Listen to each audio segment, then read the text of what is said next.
All right, Daily Ticker Time on a Monday, brought to you as always by our good friends at Pelican Brewing Company. They invite you to stay game ready with today's Daily Ticker. Reach for your favorite independently brewed Pelican beverage at a store near you. Pelican Brewing, born at the beach. Adam Rittenberg will join us in a moment, which allows me time to mention the two things that I'd like to mention in this segment. Then we can move on to some NFL stuff if we want. Oh, man, I got NFL stuff. We got a lot of NFL stuff, and we haven't even cup checked yet, so we still got a cup check. I would like to start by giving a hearty congratulations to the back-to-back Pac-2 champions. Well done. Did you watch the entirety of the game? I watched 47.5% of it. 47. Okay, that seems like a good barometer. There's a lot going on that time, 4:30. Yeah. There were some other games, World Series. There's a lot going on I was in a position of not being able to watch. So World Series, yes. Sure. Other college football, yes. And I thought, well, that's the score, huh? Okay. We'll get to it. We'll talk about it. And it was exactly what I kind of thought. I'm like, when I saw that score, I went, yeah, that's the game it's going to be. Look, I'm just saying, there's no tanking in college football, so it's not like you're going to get a better draft pick for losing. Just happy for the players. They've been through a lot. It's been a long year. Fans rush the field. What the hell, dude? Have some fun. It's been nothing but pain and suffering, and so happy for the Beavers for getting that win. The follow-up is, Cougs, what are we doing, and do we have an Oregon State problem on our hands? Is this becoming Michigan, Ohio State, where it doesn't matter? They're just in your kitchen. You throw out the records. Last year, Oregon State sucked going into this game. Yeah. And the Cougs, I want to say, were a one-loss team or maybe a two-loss team going into it. Oregon State wins it. It's like, oh, my God, they won the game? How did that happen? And the same thing happened this year. College coaches really need to stop this whole letting kickers kick at angles thing. It's been an epidemic my entire life. It's been a problem. Center the damn ball. If you know you're ultimately going to be kicking a field goal, center the ball. Yeah. The other part of this is they couged it. They absolutely couged it. It was nice to lead see the entire game. It felt like because the whole beaved it had become a thing. Sure, you've blown a few this year. It was glad to see that they couged it. We've secured the rights to the championship. Yes, back-to-back titles. And my nightmare scenario is that the Beavs win 4 games and Rob Akey's fun and does interviews and people are like, do it. Don't do it. We got to hire Akey. Don't, for the love of God, do it. But I will say, quite enjoyed his post-game interview where he's like, back to champs. That was pretty good. He's entertaining. That, yes. They need to make the T-shirts, but they won't because they don't have anybody in that athletic department that wants to make money right now. I digress. One other note, we'll get to that after our guest. Adam Rittenberg, senior college football writer for ESPN, at ESPN Rittenberg on Twitter is where you can go follow him. Adam, good morning to you. We got a lot we want to talk to you about, including an Oregon-Iowa game. It's all of a sudden very interesting coming up this weekend. What do we do with Mario Cristobal? We were uniquely aware of his ability to lose games he's not supposed to lose when he was coaching at Oregon. He goes to Miami, and now they've spent 4 years figuring that out of hey, they start the year, they look like a juggernaut, and then November happens. How do we make sense of that? Yeah, it's a pattern, right? And again, he has accomplished a lot as a coach, but you also just wonder, man, what if he was your GM? What if he was just the guy that did personnel, and then you kind of leave the in-game stuff to somebody else? Because it's happened occasionally in big moments, with really talented roster. I mean, what a shame this would be, guys, if you're a Miami fan, obviously, if they can't make the playoff in consecutive years with this amount of talent on the roster. And especially this year, the way they started the season, with that win against Notre Dame, which holds up. I mean, Notre Dame's a really good team. That still looks like a really good win for Miami. And I know the Florida State one's been devalued a little bit, but this is not a good situation. If you're the Canes, now they can still finish strong and still make a pretty good case for the playoff at 10-2, but they really don't have a whole lot of margin for error. And some of the mistakes that cropped up in that SMU loss against a team that wasn't playing that well offensively, hasn't been at least the last couple of weeks. I know it was on the road, but definitely one that stings because you look at those two teams and Miami certainly looks like the better team, and they came out with the loss. Yeah, ACC's a little weird this year, and one team that's been weird in it, Dabo not making the headlines for everybody on a Monday after such a great weekend of sports, but I couldn't help it. Grabbed my attention. Him losing to Duke and then making a joke in front of their athletic director about being fired, and then was followed up and asked, hey, were you kind of serious or just joking? And very vague response to that. My co-host threw his name in the LSU coaching candidacy pool, and it kind of shocked me. I'm starting to kind of think, are we going to see Dabo Swinney, according to you, Adam Rittenberg, in a different hat next season? Ooh. Right. He's not on my list, but I don't think you can rule anything out, especially in a cycle where, more of the top candidates are re-signing with their teams. I have to be very clear, re-signing, not resigning. Had that issue with an editor over the weekend. There's a dash in there. Yeah, right. And certainly, if Dabo really is available, you're talking about a coach that, is a Hall of Famer, 2 national championships in recent memory, all those conference championships, including one last season, which was a bit of a surprise. So, certainly somebody who would be of interest.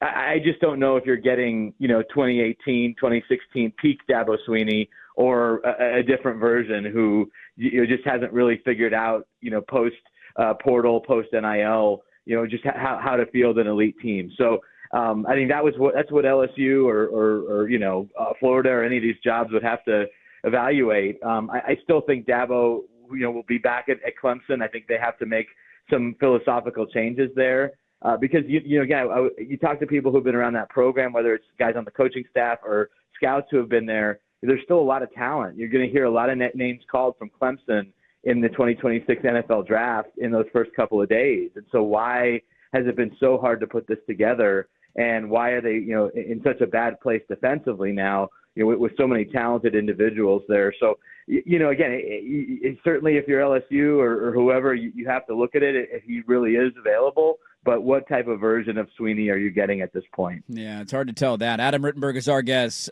senior college football writer for ESPN, good friend of the program, at ESPN Rittenberg on Twitter. Go give him a follow there. When you look at the teams in a pool of a national championship contender, how deep is that pool for you? It's been a very chaotic year. We got Ohio State and Indiana that seem like wagons and maybe aren't going to lose in the regular season, although I want to see Ohio State do it against Michigan at the end of the year. How deep is that list of teams for you?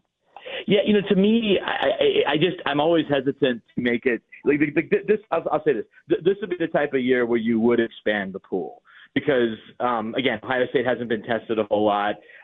Indiana is still a newcomer in that playoff stage. They've shown what they can do in the regular season. They can be dominant, but can they do it week after week against comparable or more talented teams in the postseason?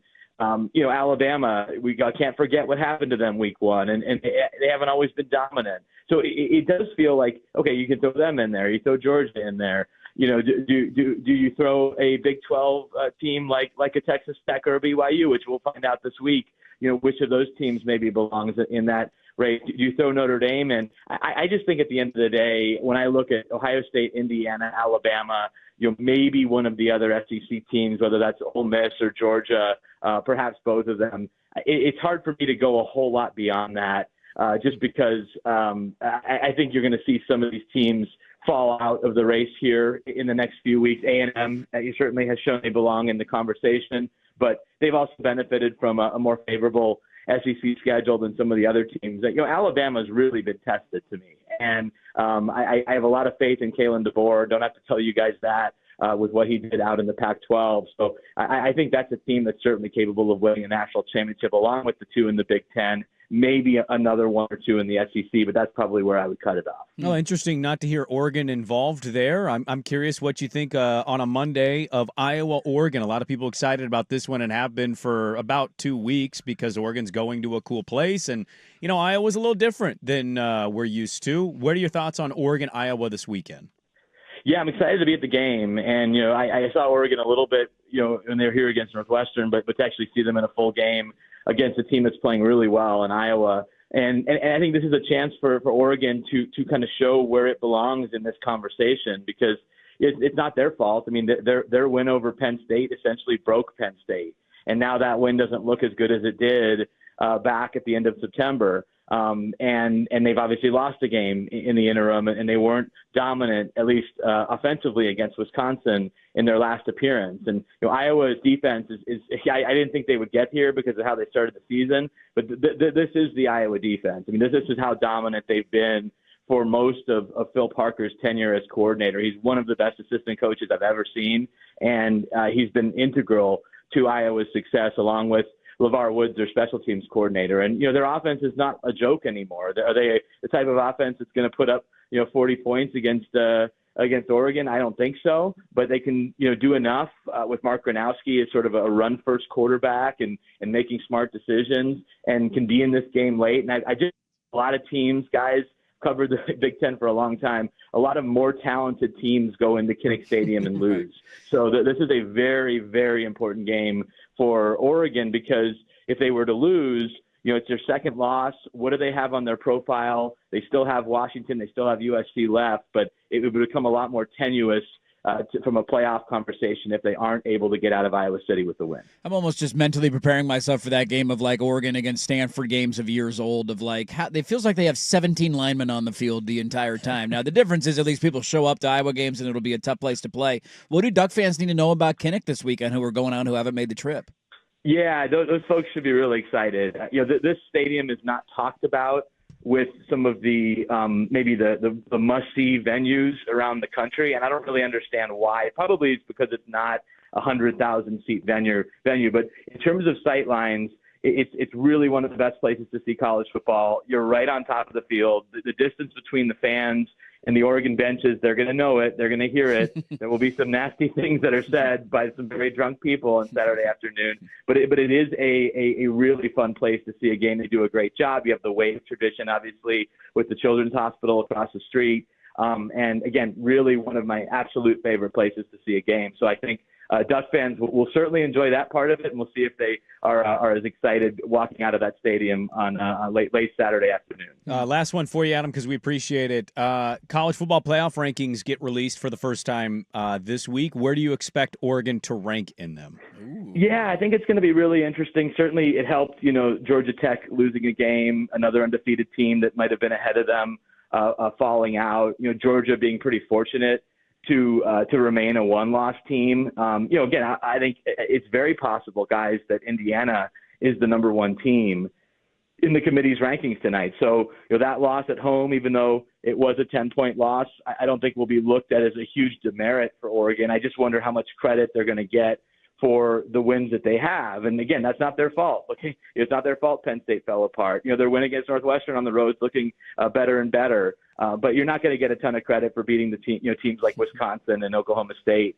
So I think a lot of it's going to be what's ahead of them. I wouldn't get too wrapped up in where Oregon's ranked tonight, because you go out and beat Iowa the way Iowa's playing right now, the Ducks are going to rise in next week's ranking. Who would have imagined on November 3rd we would have said Northwestern was their best win when that game happened? I would have never thought that. Crazy season. In a million years. It's been wild. Adam Rittenberg, senior college football writer for ESPN, at ESPN Rittenberg on Twitter. Have fun in Kinnick this weekend. We always love catching up with you and talking ball, and hopefully we can do it again soon. You bet. Thanks, fellas. There you go. Adam Rittenberg of ESPN. Doesn't have your team in the title contender category. Nobody's giving us a chance, man. I mean, Bill Conley has you statistically. That's right where we want to be.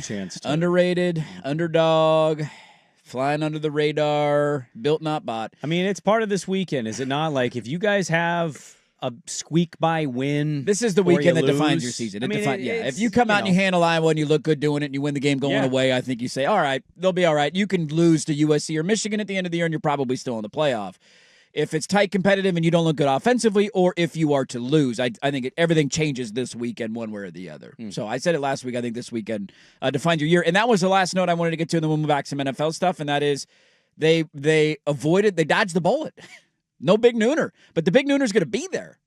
So they got the Big Nooner there, but then they're not playing on the Big Nooner. What time is their game? I missed it. 12:30 CBS. 12:30. They got the 12:30 CBS game, but the Big Noon pregame show is in Iowa. Yeah, 2:30 local time. Would you guys like to know a dirty little secret? Yeah, what do you got, boss? It's my anniversary that day. Oh. 12:30 is like 9 a.m. would have been better for me. Football weddings, man. What were you thinking? Should have been smarter. Be over It was 4-ish. a free Hawaii wedding. Would you have taken it? Nah, man. Football. Really? Football season. Ball is life, Bob. Ball is life. Yeah, you'll be all right. Do something you want to go out. You're going out, I'm assuming, right? Saturday night? I don't know. We don't really celebrate it. Yeah, you guys aren't big anniversary people anyways.